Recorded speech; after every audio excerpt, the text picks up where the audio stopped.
Bonjour et bienvenue sur la chaîne À quoi ça sert. Aujourd'hui je vais vous présenter la méthode du Dutch Bucket, autrement dit la méthode du seau hollandais. Alors c'est la méthode la plus utilisée dans le monde, en hydroponie ou en aquaponie. Elle vous permet de cultiver des tomates, des aubergines, des concombres, vous l'aurez compris, des légumes relativement volumineux, nécessitant pas mal d'espace. Alors cette méthode, je vous l'explique tout de suite ici.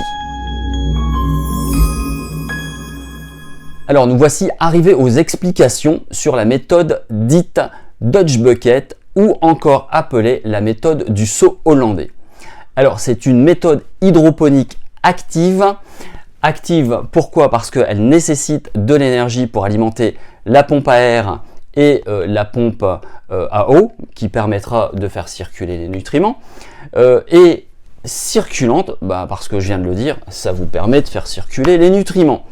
Alors, de quoi a-t-on besoin?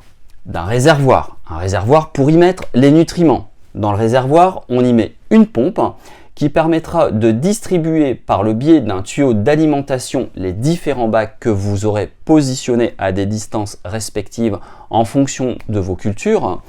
Vous avez besoin évidemment des bacs seau hollandais qui ont la particularité en fait d'avoir un trop-plein, ce qui permet à vos cultures de toujours avoir une réserve de nutriments et en cas de panne, c'est quand même bien pratique.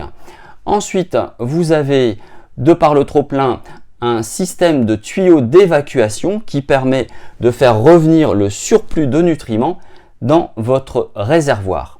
Alors, généralement, dans le seau hollandais, pour ma part, je mets un filet dans lequel je mets les substrats. Substrat, ça peut être de la perlite, ça peut être de la bille d'argile. Et le filet, en fait, me permet, lorsque je nettoie mon substrat, d'enlever l'ensemble, de le nettoyer et de tout remettre. C'est quand même relativement un gain de temps non négligeable. Alors, ce système fonctionne en circuit fermé. C'est relativement peu énergivore, surtout si pour vos pompes, vous les alimentez avec un système solaire. Alors, pour ma part, je suis resté sur un système conventionnel avec une pompe électrique.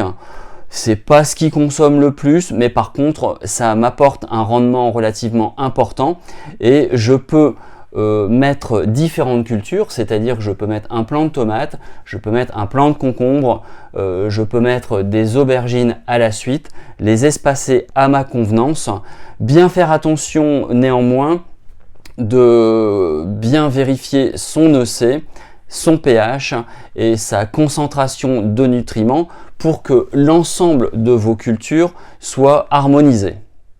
Alors me revoici avec un seau hollandais acheté dans le commerce. Bon, vous en avez à peu près pour 3 € environ, avec son système de canule qui est livré avec, ce qui vous permet de le positionner à ce niveau-là à l'intérieur pour faire le trop-plein. Alors pour ma part, comme je l'ai dit dans la vidéo, j'utilise un filet pour mettre les substrats à l'intérieur, ce qui me permet de nettoyer plus facilement l'ensemble. Et évidemment, lorsque j'enlève le tout, c'est très facile pour ma part, c'est un gain de temps non négligeable. Alors surtout, n'hésitez pas à m'envoyer vos commentaires, j'y répondrai avec plaisir, à liker, à vous abonner si ce n'est pas encore déjà fait et à activer la petite cloche. Allez, à ciao, bye bye!